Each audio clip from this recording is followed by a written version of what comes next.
faktoriāls būtiski svarīga tēma vidusskolāniem, bet pamatskolāniem šis arī varētu likties interesanti. Vienkāršiem vārdiem pasakot, kas ir faktoriāls, ir visu skaitu reizinājums, sākot no šī te skaitļa līdz pat vieniniekam. Tad 3 faktoriāls attiecīgi būtu 3 reiz 2 reiz 1, 6, 4 faktoriāls būtu tātad 4 reiz 3 reiz 2 reiz 1, kas būtu tātad 24, attiecīgi 5 faktoriāls būtu 5 reiz 4 reiz 3 reiz 2 reiz 1. Un kā mēs redzam, šī daļa ir tieši tāda pati kā šī daļa, kas ir būtu 4 faktoriāls. Mēs varam rakstīt, ka 5 faktoriāls 5 reiz 4 faktoriāls. Un pateicoties šai īpašībai, var izrēķināt diezgan interesantus uzdevumus. Un no šī brīža faktoriāls ir iemācīts. Kombinatorika būtiska tēma gan pamatskolai, gan vidusskolā. Un tā ir tēma, kas bieži mēdz jaukt galvu skolēniem. Šajā video pārunāsim pašu vienkāršāko, jeb saskaitīšanas un reizināšanas likumu. Un kāds vienkāršākais veids, kā noteikti vai mums jāizvēlās saskaitīšana vai reizināšana, ir tātad saskaitīšana ir tas pats, kas vārds vai, un reizināšana ir tas pats, kas vārds un. Tad teiksim, ja mums jāizvēlās viens auglis no 4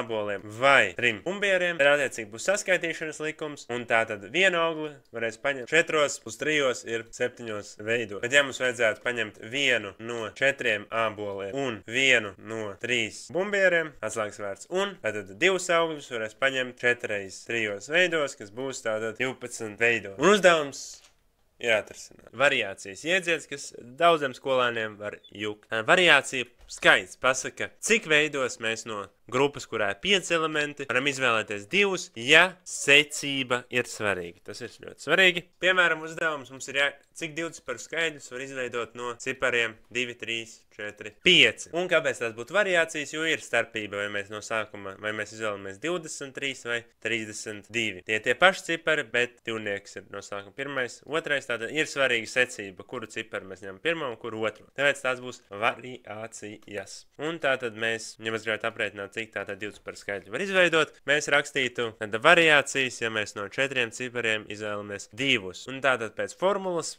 kas ir formula lapā, kas izstāsta kaut kā šādi, mēs iegūstam 4 faktoriāls dalīts ar 4 minus 2 faktoriāls. Un tātad 4 faktoriāls būs 24, 4 minus 2 būs tātad 2 faktoriāls, ja vienkārši 2, mēs iegūstam, ka var izveidot 12 divciparu skaidrus. Un uzdevums ir atrasināts. Permutācijas. Vēl viens iedziens, kas kombinatorikā mēdz jukt. Kas tad ir permutācijas? Tas ir tas pats, kas variācijas, ko es paskaidroju iepriekšējā video. Ja mēs no 5 elementiem izvēlamies 5.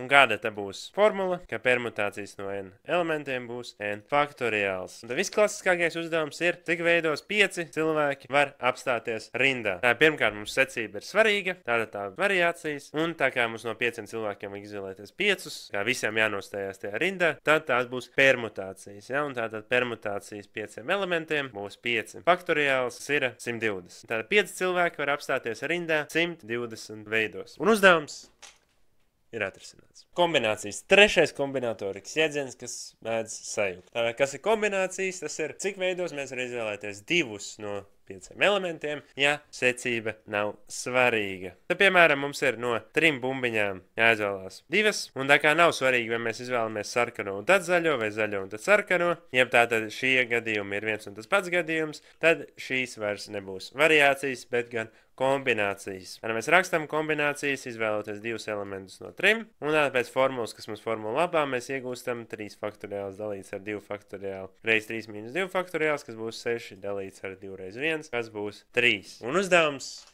ir atrasināts. Jūs gribat uzzināt, kāds metodiņš pielieto, lai visu iemācījos perfekti bez sev brīvā laika upurēšanas? Tad skolēni, man tev ir labas ziņas. Pirmo reizi savā mūžā es Rīgas valsts pirmās ģimnāzijas absolvents ar video atzīmi 9,2 pastāstīšu pilnīgi visu, ko es zinu pa mācībām, jeb efektīvāko veidu, kā uzlabot savas atzīmes skolā, bez sava brīvā laika upurēšanas. Grāmata pirms pārdošanā, kas nozīmē, ka tu viņu vari dabūt pa 50% lētāk, 10 eiro, un tev būs papildus bonusi, ka es personīgi būšu parakstījis to grāmatu, un tev nāks Ernesta metodes pildspalva komplektā. Redz, pasūti grāmatu jau tagad ernestametode.com, jo tad, kad grāmata iznāks 1. septembrī, tad cena būs 20 eiro, un bonusi vairs nebūs. Tāpēc nekavējies.